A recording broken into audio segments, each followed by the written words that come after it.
Hello, my name's Dr Lee Dowson and I'm a Divisional Medical Director here at our Trust. We're going to show you a very powerful video called Matthew's Story, which really reminds us of why it's important to keep our patients flowing safely through our hospital system. When this doesn't happen, there's a risk the system goes into gridlock, and this can put our patients at risk. The patients most at risk in the system at this point are those patients who are trying to come under our care and they're often waiting at home for an ambulance or maybe stuck in a crowded emergency department. Do you remember this when you were sitting on the train? Birmingham, on that grass train they had in Birmingham? Oh yeah. Matthew Frim was my son. He died on the 4th of October 2016. Matthew was 27 when he died. Matthew was very intelligent. He used to use his mind quite a lot in different areas. Matthew was my brother. Growing up, I feel like we were very alike, like we've both got the kind of same attitude, and he was always kind of the joker in a sense. He loved crazy coloured hair. He had pink hair, green hair. It was ridiculous. He was always the one that was smiling. He was known as to everyone the happy soul, but obviously deep down it wasn't. You could tell something weren't quite right with him. You know, he had his good days and his bad days.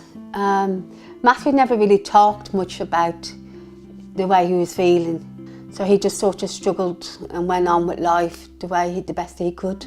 On the 4th of October 2016, a friend of Matthew's called the police because they were concerned about him. The police attended promptly and assessed the situation and were concerned that Matthew had taken a serious overdose. They called for an ambulance, but unfortunately there was no ambulance available for dispatch because at the time there were 20 ambulances stuck here at New Cross, unable to offload their patients because the hospital was full. At this point we rejoin the story. He stated that he felt unwell. He then went into some detail about what would happen, as in there would be no cure to deal with him and he would go into cardiac arrest. So again, ambulance control were called, given the added information that we had a confirmed disclosure from Matthew that he'd taken a quantity of poison. So it was a case of updating ambulance control with that information in the hope that they would come out to us pretty quickly. But that didn't happen. Well, we had another call from the police asking for an update, see if there was anyone en route. It doesn't look like there's been a resource allocated. We explained that there wasn't, that we were extremely busy. We had 21 ambulances stuck at New Cross. We apologised and said that we don't have resource to send at this time, but we'll be there as soon as we can. I was under the impression that the ambulance, he'd been taken to the hospital by the ambulance. We found out later that the ambulance never turned up. There wasn't any ambulance available to take him. The reality is that the ambulance service is everyone's last port of call. When nothing else has worked, they can always rely on the ambulance service. Unfortunately that day, there weren't enough ambulances.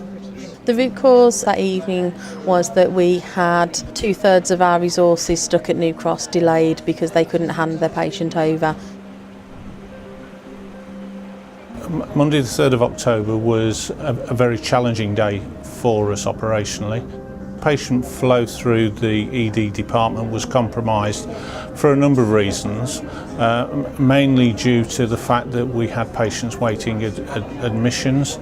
This in fact resulted in a build-up of patients waiting to be offloaded from the ambulance, and with 21 ambulances outside in our car park, it takes time to deal with that. You always think, like, what if? Like, you think, oh, would there be a difference? Would he still be here? If the ambulance had got there quicker, could he maybe have had it flushed out of his system? Every day I wake up, sometimes on the way to work I end up crying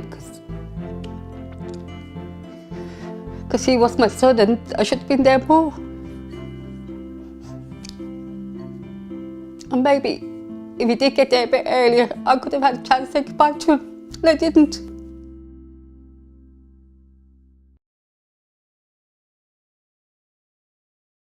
So that's a really powerful story, and it wouldn't be unusual if you felt upset, angry or even guilty watching it. For me, it's a really powerful reminder that we need to do everything we can to keep the flow going in the system and prevent things like this happening. We need to continue to improve our system, but we always have to remember in healthcare, our system is really heavily dependent on the people who work in it. It's not like a factory full of robots, so we all have our part to play.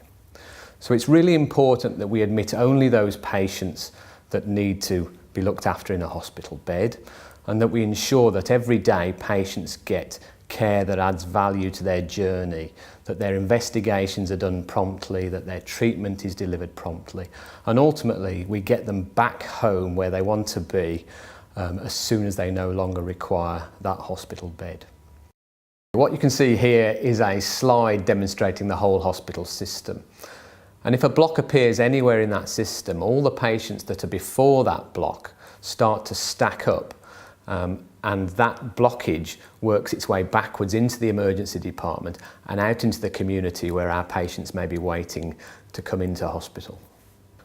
But this isn't just about considering the whole system with all the patients, it's actually also really important for individual patients, and by considering the individual patient's needs, we can help to maintain flow. The slide you see here tells us of 4 really important questions that every patient and relative should know. So what is the matter with me? What is going to happen to me today?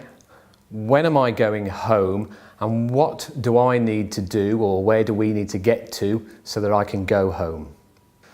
So when you're working in the trust, you will hear about systems like red to green and safer, and there will be new systems that come out all the time. But these are all designed to help us deliver safe and efficient care to our patients and to avoid some of the harms that can come to people who come into hospital, such as healthcare-acquired infections and falls.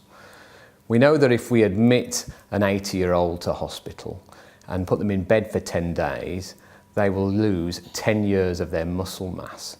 And this can be the difference between going home and going to a home. In the end, all of this is about valuing patients' precious time. The day's almost over, the sky's about to show her the first glimpse of gold over waking up dreams. The thing is, I don't know why things that I felt so concerned with just let go and drift with the breeze. I've been running around looking for answers, and all of these days there still ain't enough. Like the moonlit late plains that the questions just hang. All I need is time with your love. I've been running around looking for answers, and all of these days there still ain't enough. There ain't enough.